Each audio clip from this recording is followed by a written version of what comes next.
Washington. My name is Dale Spoonmore. This is our yard. So this is kind of the story of why I'm here. But really I want to get back to the root of this as to why we did this. And for me, it started here. So this was 10 years ago when my first daughter was born.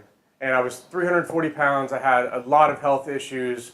My life was controlled by panic attacks, basically. 2 or 3 times a week, I would find myself in a closet, shaking on the ground. Had no idea what was happening to me.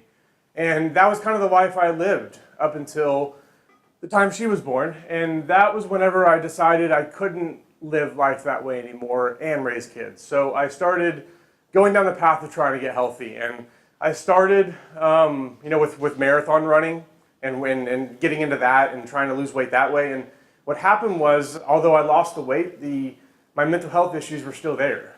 Not as bad, but it was still there.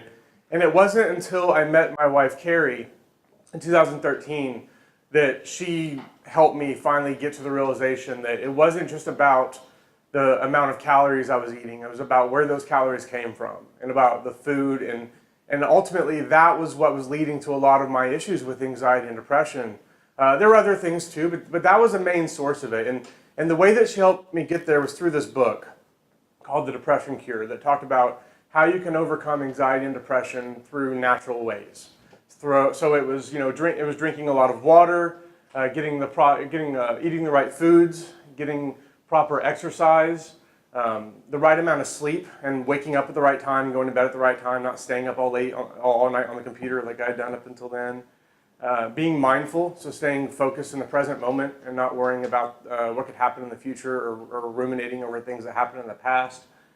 Getting enough sunlight, again, this kind of goes with sleep, but I used to spend a lot of time staying up late at night, staring at screens, not being outside during the day, and then through this I started waking up with the sun, going to bed with the sun, things like that were real pivotal.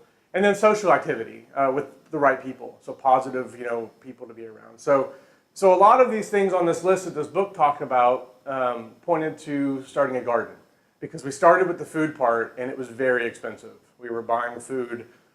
We were skipping the Walmart, we weren't buying food from Walmart anymore once I read some Michael Pollan and I learned about, where that food came from. And we started buying, at organic grocery stores and farmers markets and things like that. And we live on a pretty tight budget, so it was very expensive. I love cooking, and basil and oregano are some of my favorite things to cook with. And I was spending $5 a week on basil, and it just seemed silly because I had heard a rumor that if I threw a seed in the ground, then it would just grow. So, up until then, I hadn't really focused any attention in my life on that part of the world, but like the money part of it is what led us into it initially. So not only the taste difference, but with that added taste came the extra nutrition that made it to where those panic attacks were pretty much gone. I still have them from time to time, but when I do, it's my own fault. It's when I have too many hamburgers and too many beers and I'm on the computer too much and I'm dwelling in negative thoughts. I bring it on myself whenever it happens now. And now through this, they pretty much are gone. Now I still have anxiety, but the anxiety, I use it out here. When I feel anxious, I go dig until I go turn my compost pile until I'm tired of it, and then I'm exhausted, and then the anxiety's gone. And when I feel depressed, I go outside, and there's always a new sprout or something new going on, a new appreciation for life. You see colors in a different way when you garden. That sprout, that green sprout in the spring is so beautiful when you've been staring at your dead garden all winter. And you're waiting for that green life to pop up. And that's what gardening does for me, is it gives me that insight into life that I didn't have before. And gardening helps me on a daily basis to go out there and see, appreciate things and to have that.